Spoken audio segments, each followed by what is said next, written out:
This is Iberico pork, and it's the Wagyu of the pork world. Now let's go! Hit it with a little Spanish olive oil. The one and only rosemary salt. If you know, you know. Make sure to get it everywhere. Ollie, please. I'm sorry, Gilbert. Sometimes you can be a little bit aggressive, man. Whoa! Now we'll sous vide at 149 degrees until it hits 125 internal. Now just pat them dry. Pan on medium heat. Just feels right to use a little olive oil here. Now we'll start these on the fat cap. After 2 minutes, crank up the heat, and when that fat's nice and crispy, drop them on the side. Now we'll add some shallots, turn after 2 minutes, turn the heat all the way down. We'll add some garlic and some butter and sage and rosemary. Pan back and baste. And finally rest. Now we'll just slice off the bone and cut into it. Slightly overcooked, but it still looks good. Let me know in the comments, does this freak you out? I'm cool with it. Oh. It's super tender and super tasty, my friends. Until next time, you know I love you and I'm out. These are not your average steaks. They come from my buddy Hobbs at Sisters Cattle Co. And we are hoping to educate you today on responsible beef production. I'll explain. Now let's go! Look, a lot of the practices in beef production in this country are appalling, but today we're here to talk about Hobbs and what he's doing.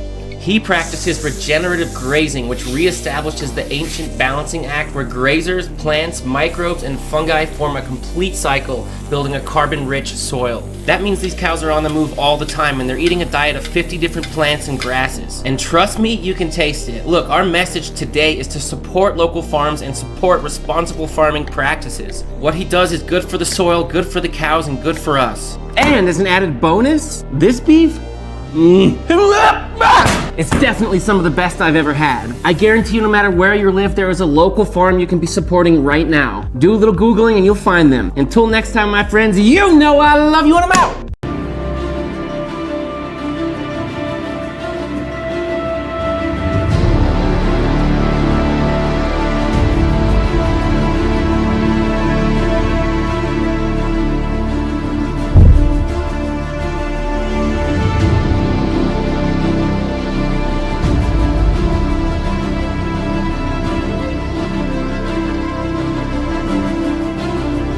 What do you all think? Is tri-tip overrated or underrated?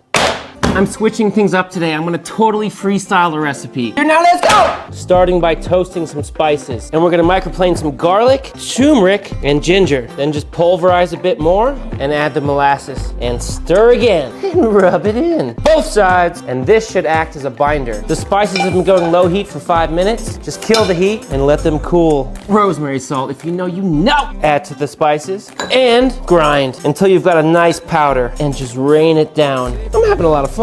Both sides. Now, lay it onto a wire rack, and we are gonna reverse sear at 250 degrees until it hits 118 internal. Foaming butter, high heat pan, onions, tri-tip back in. Pan back and baste. Now rest 5 minutes. Let's check it out. Woo-wee! Pop that on a better rapini. Let's taste. Oh my God. Oh! Yep. Ah! I should do this more often. You know I love you and I'm out. Did you know that liver is one of the most nutrient-dense foods on the planet? Liver and onions. Now let's go! Into a bowl, cover with milk. This is a very important step as it pulls out a lot of that bitter taste. Leave it in your fridge for 2 hours. 1, 2. Bring a pan up to medium-high heat. Add a little knob of butter. Butter's nice and foamy. We're gonna add some thick cut onions. Rosemary salt. If you know, you know. Sergeant Gilbert! To taste. Okay, so we've just been sauteing for about 8 minutes. Now we're just gonna deglaze with a little sherry vinegar. It's gonna help cut through the richness of that liver. Drain those off. Now we'll just get our liver out and drain onto some paper towel. Really simple, just a little flour, sprinkle of rosemary salt, and some more Sergeant Gilbert action. Give it a good mix, drop in that liver, coat it thoroughly. Medium heat pan, add some butter, drop in that liver. This piece is thin, so I'm flipping after just 90 seconds. That's it for this piece. Some of those beautiful onions on top. Let's get into this. Just blushing pink. Ah. Woo! You know I love you and I'm out! I tried American ranch dressing for the very first time the other day, and to say that I liked it was the understatement of the century. Like, this stuff is incredible. It's time! Now let's go!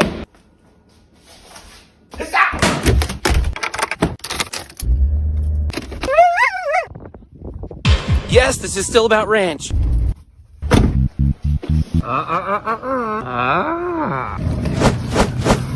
Yeah.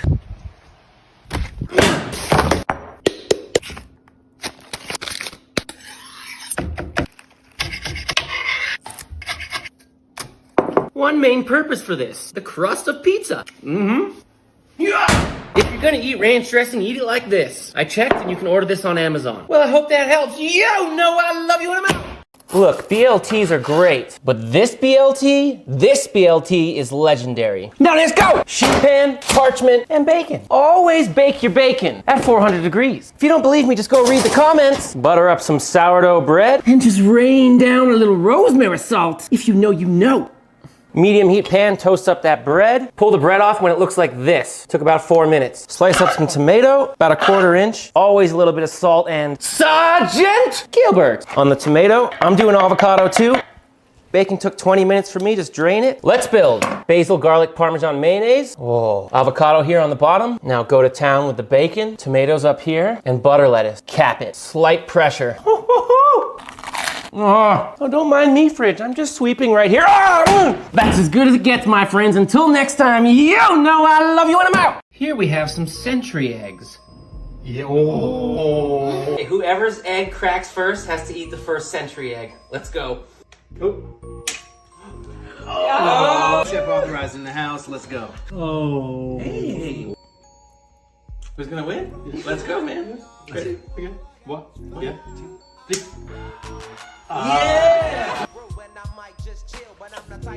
Oh, you got a little bit of yolk. Get that yolk. No, I got it all. Oh, it's okay. Look very close, you know that?